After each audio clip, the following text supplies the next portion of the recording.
Being pioneers, you come to a bare place and you are the people who have to initiate all the development projects that maybe are required in a new place.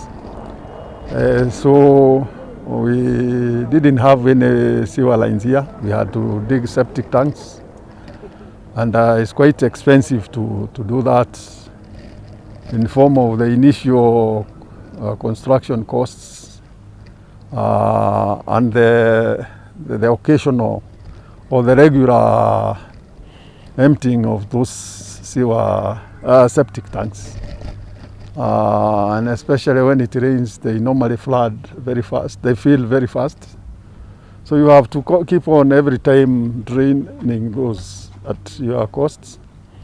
And the cost of exhausters is quite high. So when you see a project like this, we are very grateful to the government because we know most of these costs will have been offset by the government, and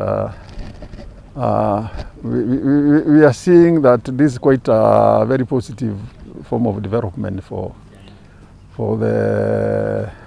us here as residents.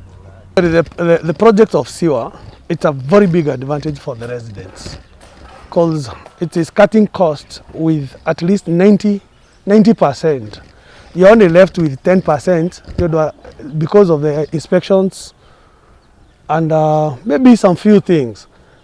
But compared to what was supposed to be done, that was about 200,000, because making the manhole or the septic itself, because of the stone, it costed about 80,000, and now making it with the stones, covering it, you'll see it will have gone up to about 160 with a miscellaneous of 20. That is almost 200,000.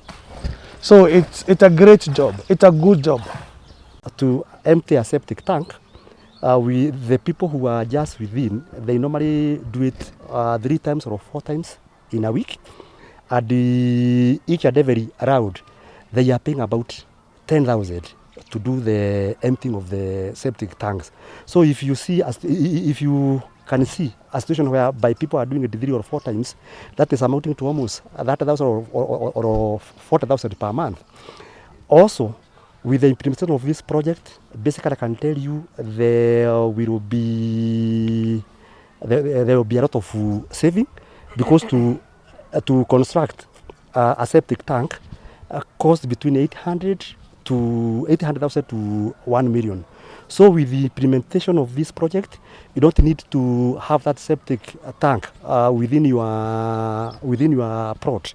What you need to do is only to have a connection point from your plot to our manholes that we have been constructing. So the other things that are going that we shall get out of this project, there are things to do with the preservation and conservation of our natural environment. Another thing that we shall also achieve out of this, it is the preservation and conservation of our water, both in the ground and the surface waters. So basically, there are so many things that we shall achieve out of this. The 4.7 will cover estates of Kenyatta Road that include Superhighway, Daima Estate, Golf Estate, Valley View Estate. Here we are at is called Riverside Court. We have Juja Mosque and a few other estates. In the next 2 to 3 weeks, we should be done with the sewer line. And then after we are done, we are going to hand over the project to Juasco, which is the managing, the provider of water and sewerage services in this county, in this municipal, that they are going to do the connections for the residents. Yes. As you can see around, we have about 70% of the plots or the residents here is covered. Already people have built, others are continuing to build. So if they don't have where to drain their wastewater, they are going to suffer. That is why we thank the World Bank for funding this project. It's going to help a lot of residents in this area. Yes.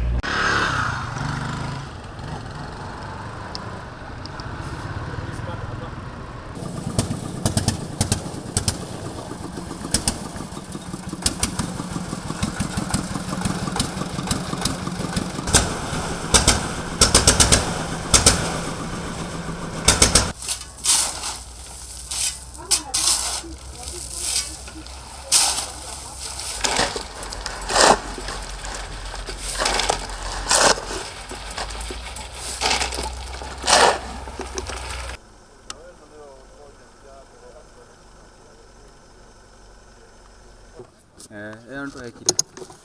Ala mnaruta blockage ni round down. Ha?